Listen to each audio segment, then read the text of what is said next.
الحمد لله نحمده ونستعينه ونستغفره ونؤمن به ونتوكل عليه ونعوذ بالله من شرور أنفسنا ومن سيئات أعمالنا من يهده الله فلا مضل له ومن يضلله فلا هادي له ونشهد أن لا إله إلا الله وحده لا شريك له ونشهد أن سيدنا ونبينا ومولانا محمدا عبده ورسوله صلى الله تعالى عليه وعلى آله وأصحابه وسلم تسليما كثيرا كثيرا. أما بعد فأعوذ بالله من الشيطان الرجيم بسم الله الرحمن الرحيم ليسوا سواء من أهل الكتاب أمة قائمة يتلون آيات الله آناء الليل وهم يسجدون يؤمنون بالله واليوم الآخر ويأمرون بالمعروف وينهون عن المنكر ويسارعون في الخيرات والله سميع عليم. صدق اللہ. بزرگان محترم اور برادران عزیز،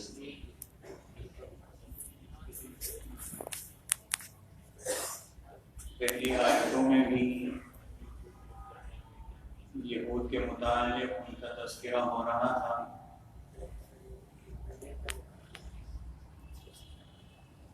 اور ان کی بعض برائیوں کا، ایسی برائیوں کا جس سے مسلمانوں کو نقصان ہے،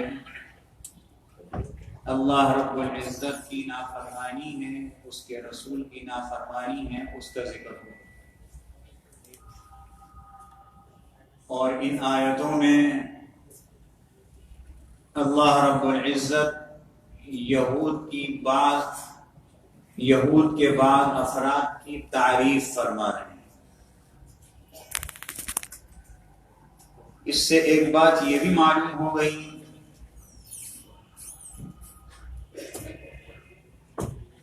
کہ قرآن مجید اور صاحب قرآن حضرت محمد صلی اللہ علیہ وسلم اور مسلمان متعصب نہیں کہ ان کی برائیاں تو ذکر ہوں، ان کی اچھائیوں کا ذکر ہو. اللہ رب العزت اس میں یہود کی ایک جماعت، ایک گروہ کا ذکر فرما رہے ہیں، اور اللہ فرما رہے ہیں کہ لیسوا سواء، برائیاں سنتے ہوئے آ رہے تھے تو یہ سارے یہودی برابر نہیں ہیں، ایک جیسے نہیں ہیں. من اہل الکتاب امۃ قائمہ، اہل کتاب میں سے ایک گروہ ایسا ہے جو سیدھے راستے پر ہے. یہ بات آپ کو شاید پہلے بھی معلوم ہوگی، بتلائی گئی ہے کہ قرآن مجید نازل ہوا متقین کے لیے، مسلمین کے لیے نہیں. متقین اور مسلمین میں فرق ہے. متقی ہر مسلمان کو ہونا چاہیے، لیکن اگر کوئی غیر مسلم ہے، اس کے اندر کچھ تقوی ہے، اللہ نے قرآن اس کے لیے بھی نازل کیا. تو ہو سکتا ہے کوئی سوال کر لے تو پھر تو ان کو اسلام قبول کرنے کی ضرورت نہیں ہے. نہیں، جس کے اندر یہ تقوی کی صفت ہوگی وہ ایک نہ ایک دن اسلام میں ضرور داخل ہو جائے. اس لیے متقین کے لیے نازل فرمایا. جب مسلمان ہو جائے اس وقت کے لیے قرآن نہیں، وہ تو ہے ہی ہمارے لیے، لیکن ایسے غیر مسلم جو اپنے دلوں کے اندر کچھ خوف رکھتے ہیں، اللہ نے اس قرآن کو ان کے لیے بھی نازل کیا. تو اللہ رب العزت فرماتے ہیں کہ یہ برابر نہیں ہے یہودی، ان میں ایک گروہ ایسا ہے جو سیدھے راستے پر ہے، اور سیدھے راستے سے یہاں پہلی چیز مراد یہ ہے کہ اگر وہ غیر مسلم ہیں، اللہ کا خوف رکھتے ہیں، اس وقت سیدھے راستے پر ہیں اور مکمل طور پر سیدھے راستے پر آنے کی ان کی امید ہے۔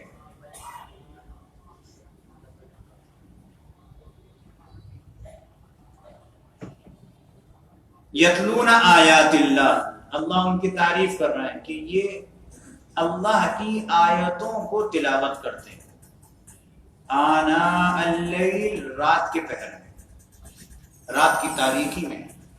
اور یہاں اللہ کی کتاب سے اگر وہ اس وقت تک مسلمان نہیں ہوئے تھے جن کی بات ہو رہی ہے، تو مراد یہ ہے کہ توریت شریف کی تلاوت کرتے تھے، وہ توریت شریف پر عامل تھے، اور بعد میں جب مسلمان ہو گئے اللہ نے ان کا انہوں نے اسلام قبول کیا اور اللہ نے بھی اس کو قبول کر لیا۔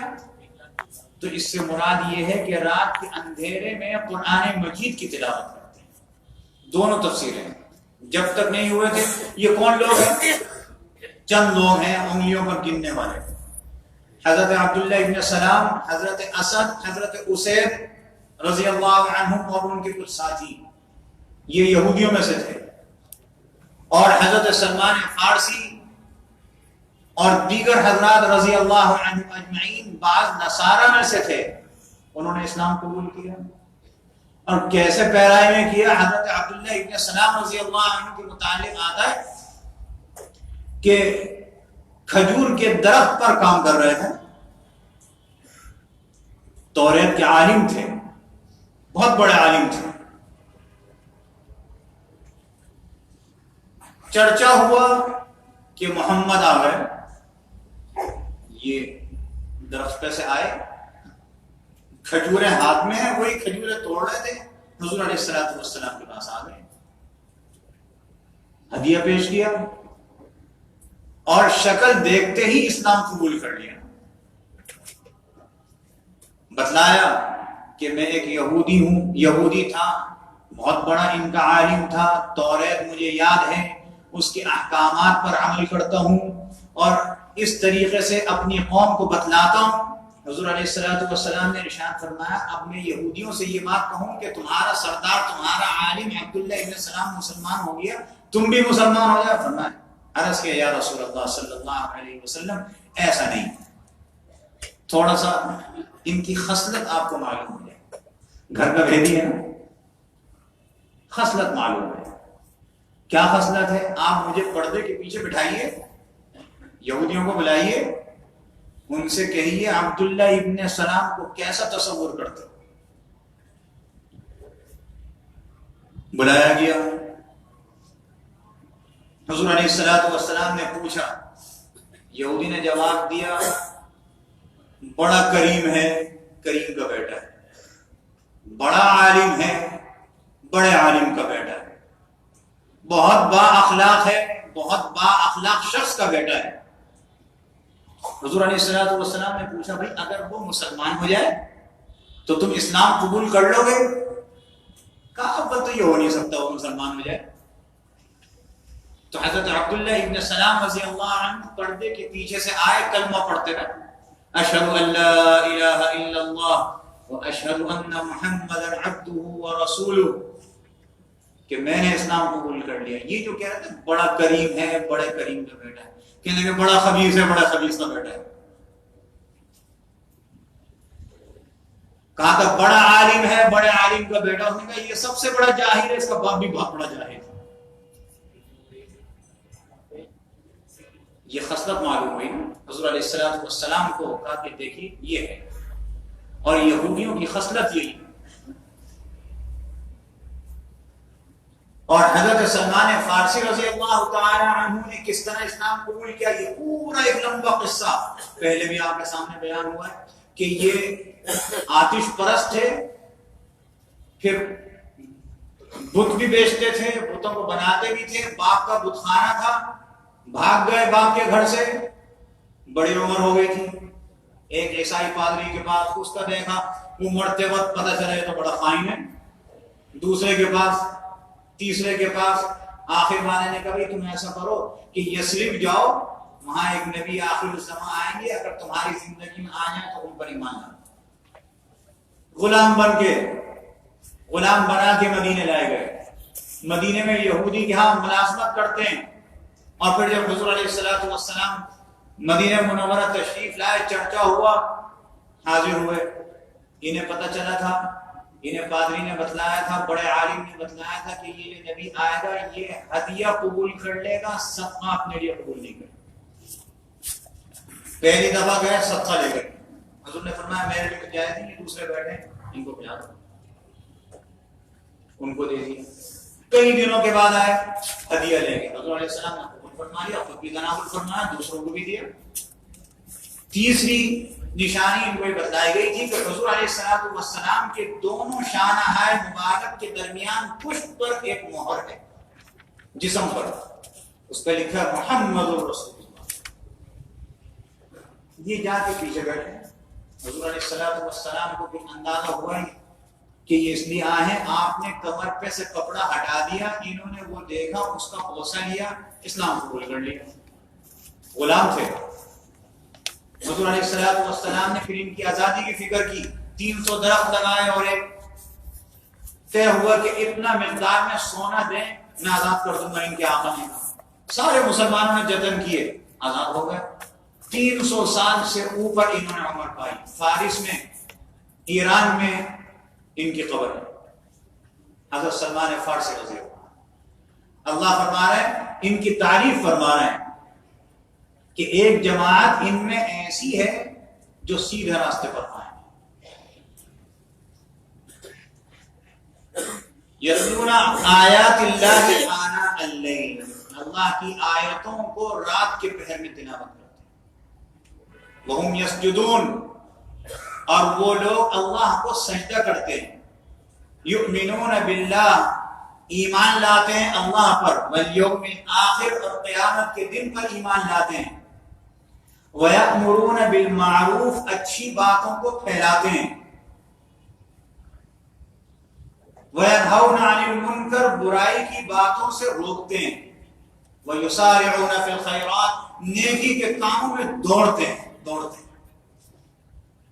یہ صفت اللہ کے رسول نے صحابہ کرام میں کی تربیت میں یہ صفت پیدا فرمائی۔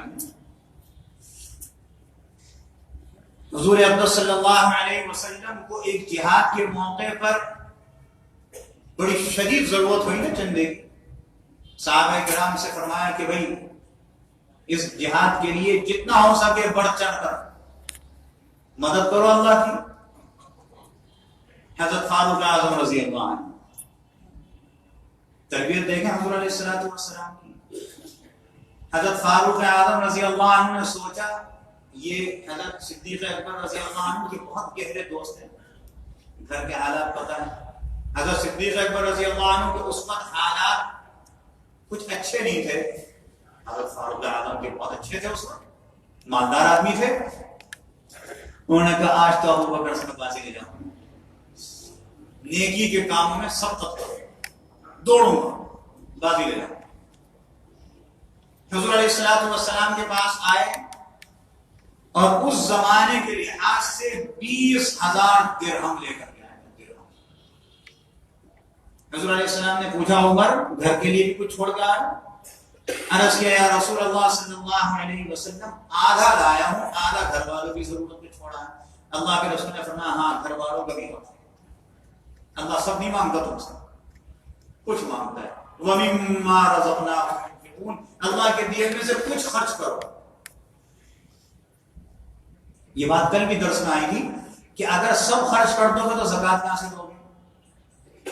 سب خرچ کر دو گے، کل کو کوئی ضرورت کی چیز آئے گی تو کیا بھیک مانگتے پھرو گے؟ اللہ نے تمہیں دیا ہے اس کو بھی روکو، اللہ کی بھی مدد کرو۔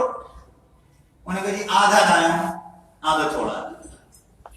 اور حضرت صدیق اکبر رضی اللہ عنہ لائے تو حضرت صدیق اکبر رضی اللہ عنہ سے پوچھا ابو بکر تم کیا لائے ہو؟ عرض کیا سب لیا ہے، جتنا گھر میں تھا سب کو جھاڑو تک لیا ہے۔ اچھا پھر گھر والوں کے لیے؟ عرض کیا یا رسول اللہ صلی اللہ علیہ وسلم گھر والوں کے لیے اللہ اور اس کے رسول کی محبت چھوڑ کے آنا.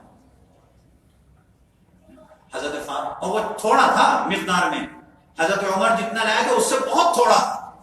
حضرت عمر نے فرمایا بابے کی کبھی حرص نہیں کر سکتا. یہ سب تربیت یافتہ ہے رسول اللہ صلی اللہ علیہ وسلم کے، اور ان کے خرچ کرنے میں ہم بالکل یہ نہیں سمجھتے کہ نفاق ہوگا، ایمان کے ساتھ اور خلوص نیت کے ساتھ دل سے خرچ کرتے تھے. یہاں فرمایا کہ نیکیوں کے کاموں میں دوڑتے ہیں. یہ صفت جہاں ان بعض یہودیوں کی تھی، اللہ کے رسول نے مسلمانوں میں پیدا فرمائی. اچھا، نیکی کے کاموں میں دوڑنا، ایک دوسرے سے بڑھنا، اس کو حسد نہیں کہتے، یہ یاد رکھیے. حسد کسے کہتے ہیں؟ حسد اس کو کہتے ہیں میری جیب میں 10 روپے ہیں، آپ یہ کہ اس کے پاس 10 کیوں ہیں، یہ میرے پاس ہوتے. آپ کے پاس ہیں تو مجھے تکلیف ہو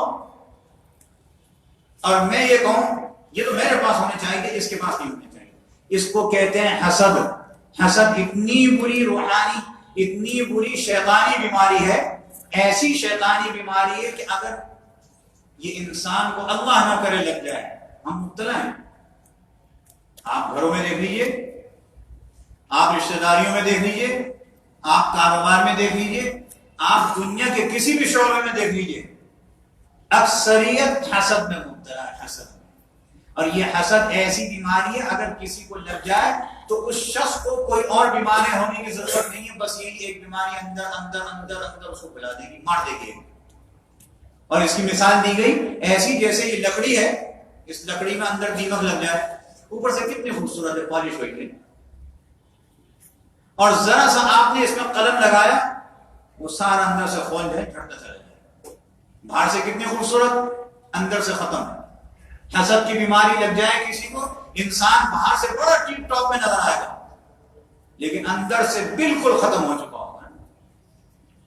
اس کی کوئی فکر نہیں ہوگی، اس کا کوئی عمل نہیں ہوگا، اس کا کوئی فعل صحیح نہیں ہوگا، بس اس میں ہوگا کہ میں کس طریقے سے. اسی لیے اسلام یہ کہتا ہے کہ اپنے سے نیچے والے کو دیکھو، اوپر والے کو دیکھو. ہمارے ایک بزرگ تھے، جیکب لائن کی مدرسے میں استاد تھے، حافظ نذیر صاحب رحمۃ اللہ علیہ. قرآن کریم کے سینکڑوں حافظ انہوں نے بنائے، سینکڑوں.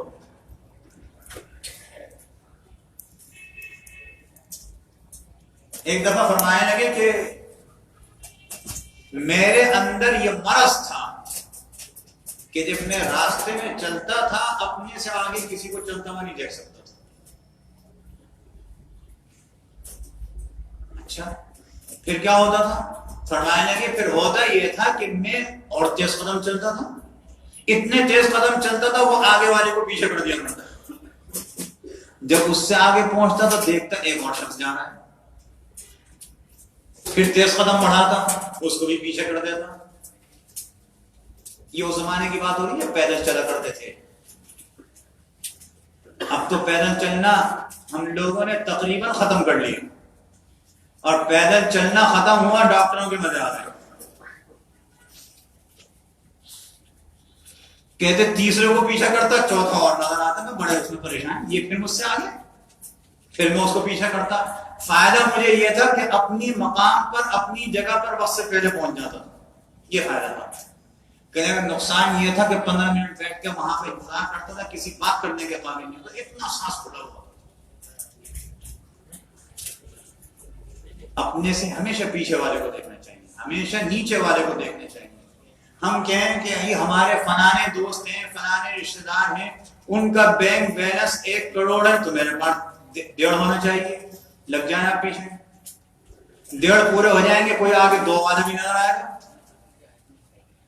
پھر 3 والا بھی نظر آئے گا. چین نہیں ہوگا نا، صحت نہیں ملے گی. اور اپنے سے نیچے والے کو دیکھیں گے تو فائدہ یہ ہوگا، اللہ کا شکر ادا کریں گے، اللہ تیرا بڑا شکر ہے، تو نے اپنی نعمتوں سے نوازا ہے. تو حسد یہ ہے دوسرے کے پاس ہو، اس کے پاس نہیں ہونا چاہیے، میرے پاس. اور نیکیوں کے کاموں میں سبقت دوڑنا، کوشش کرنا، اس کو حسد نہیں کہتے، اس کو کہتے ہیں رشک کرنا، غبطہ عربی میں کہتے ہیں۔ فلانا آدمی ہے، اللہ نے اس کو یہ نعمت دی ہے، اللہ اس میں خوب برکت دے، اے اللہ مجھے بھی عطا فرما دے۔ میں نے اس کی برائی نہیں چاہی، اس کے لیے دعا کرے، اے اللہ آپ نے جو اسے نعمت دی ہے اس میں خوب برکت دے، لیکن یہ نعمت مجھے بھی مل جائے۔ دوسرے کے پاس 100 روپے ہیں، آپ نے دیکھے میری بھی ضرورت ہے، اللہ اس کے خوب برکت دے دے اس کے مال میں، لیکن مجھے بھی 100 روپے کی ضرورت ہے، اللہ مجھے بھی دے دے۔ اس کو کہتے ہیں غبطہ۔ نیکی کا ایک کام کیا، 1 روپیہ خرچ کیا اللہ کے راہ میں، دوسرے نے کہا اس نے 1 کیا میں 2 روپے کروں گا۔ اس نے یہ تھوڑی سوچا کہ 1 روپے جو کیا اللہ قبول نہ کرے، نہیں، یہ کہہ رہا ہے اس نے 1 کیا ہے اللہ کے راستے میں کیا، میں اللہ کے راستے میں 2 کروں گا۔ اس کو کہتے ہیں نیکیوں کے کاموں میں سبقت۔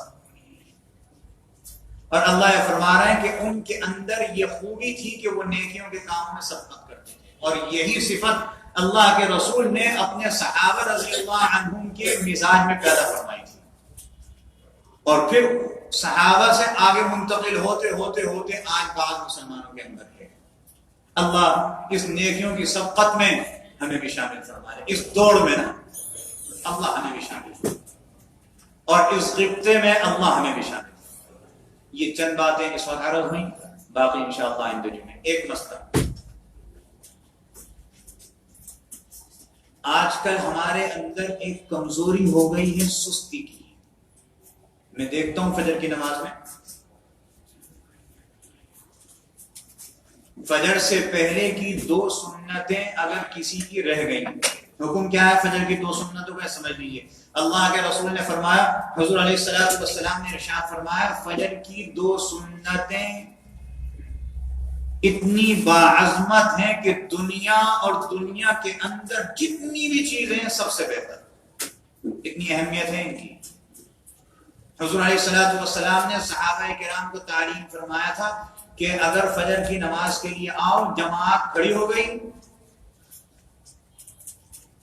اور تم یہ 2 سنتیں پہلے پڑھ سکتے ہو تو مختصراً پڑھ لو، چھوٹی چھوٹی سنتیں، اور تمہیں یہ یقین ہو کہ 2 سنتیں پڑھ کے فرض میں شامل ہو جاؤں گا، چاہے تحیات ملے تو 2 سنتیں پڑھ کے شامل ہو جاؤ۔ اگر تمہیں یہ یقین ہو کہ میں 2 سنتیں پڑھوں گا جماعت ختم ہو جائے گی تو جماعت میں شامل ہو جاؤ۔ 2 باتیں ہو گئی۔ اگر جماعت کے وقت آئے، سنتیں نہیں پڑھی تھی اور سنتیں پڑھ سکتے تھے اور پڑھنے کے بعد جماعت میں شامل ہو سکتے تھے تو پہلے 2 سنتیں پڑھنی ہیں۔ اور اگر یہ گمان ہے، یہ یقین ہے کہ 2 سنتیں پڑھوں گا جماعت ختم ہو جائے گی تو جماعت میں شامل ہونا ہے۔ 2 باتیں ہو گئی۔ اب جماعت تو ہو گئی، اس نے بھی نماز پوری کر لی۔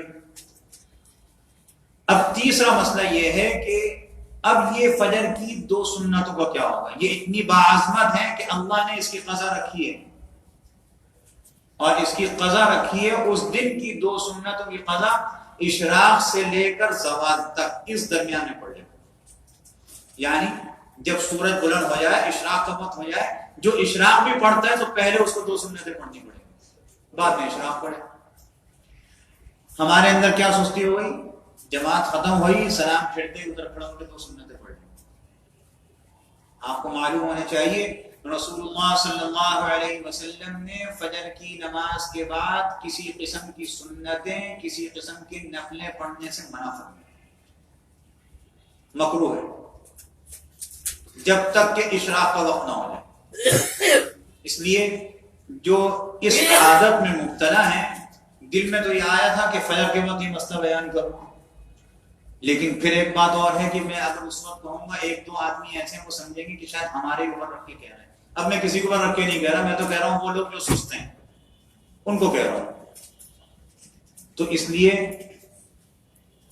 اگرچہ شرعاً فجر کے وقت بھی بیان کر سکتا ہوں اور کسی دن ہو بھی جائے گا، لیکن اگر کوئی اس میں مبتلا ہے تو اس کو اشراق کے بعد یہ 2 سنتیں پڑھنی چاہیے، زوال کے بعد پھر ان کا وقت ختم ہو جائے گا، پھر اس کی قضا نہیں۔ اللہ رب العزت عمل کی توفیق عطا فرمائے۔ وآخر دعوانا الحمدللہ رب العالمین۔ سنتیں پڑھیں۔